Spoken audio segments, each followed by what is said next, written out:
ചിലപ്പോഴൊക്കെ നമ്മുടെ ഹോസ്പിറ്റലിലേക്ക് സർജറിക്കായിട്ട് വരുന്ന പേഷ്യൻസിൻ്റെ ബന്ധുമിത്രാദികളുടെ വലിയൊരു ബാഹുല്യം കാണാറുണ്ട്. ഈ സർജറി എന്തോ ഒരു ഉത്സവമാണെന്നാണ് അതൊക്കെ കാണുമ്പോൾ നമുക്ക് തോന്നുക. കുഴപ്പമില്ലെന്നേ, അവരുടെ മാനസികാവസ്ഥ, പേഷ്യൻ്റെ മാനസികാവസ്ഥ നന്നായി നിൽക്കാൻ സഹായിക്കുമെങ്കിൽ അത് നല്ലതാണ്. സങ്കടങ്ങൾ പറയാനല്ലാതെ വളരെ സന്തോഷത്തോടെ ഇതൊക്കെ കഴിഞ്ഞ് നമ്മൾ പോരും എന്ന രീതിയിലൊക്കെ ഒരു നല്ല കമ്മ്യൂണിക്കേഷൻ കൊടുത്ത് അവരെ കോൺഫിഡൻ്റ് ആക്കി നിർത്തുക.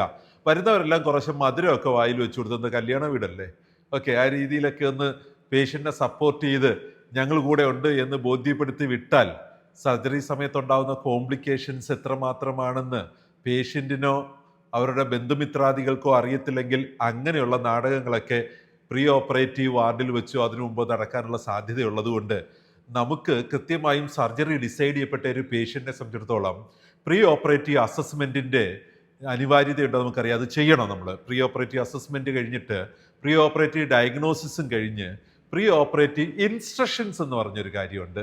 പേഷ്യൻ്റ് എന്തൊക്കെ കാര്യങ്ങൾ സർജറിക്ക് മുമ്പ് ശ്രദ്ധിക്കണം, ഇത്ര മണിക്കൂർ മുമ്പ് ആഹാരം കഴിക്കുന്ന പരിപാടി നിർത്തണം, അത് ചെറുതായാലും വലുതായാലും, മറ്റേതൊക്കെ കാര്യങ്ങളെ കൃത്യമായിട്ട് നോക്കണം. സോ സർജറിക്ക് മുമ്പ് നമ്മൾ 3 കാര്യങ്ങൾ ശ്രദ്ധ പുലർത്തണമെന്നതാണ് COP 14B പറയുന്നത്.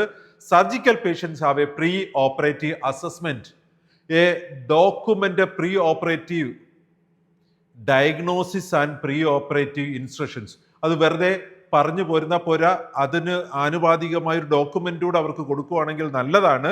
ഇത് ഈ നിർദ്ദേശങ്ങൾ കൊടുക്കുക, അസസ്മെന്റ് ചെയ്യുകയും ചെയ്യേണ്ടത് സർജറി ചെയ്യുന്ന ഡോക്ടറോ അദ്ദേഹത്തിൻ്റെ ടീം മെമ്പറായ ഒരു ഡോക്ടറോ ആയിരിക്കണം.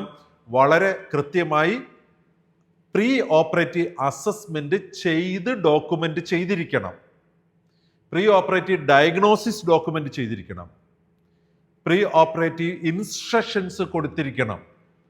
COP 14B.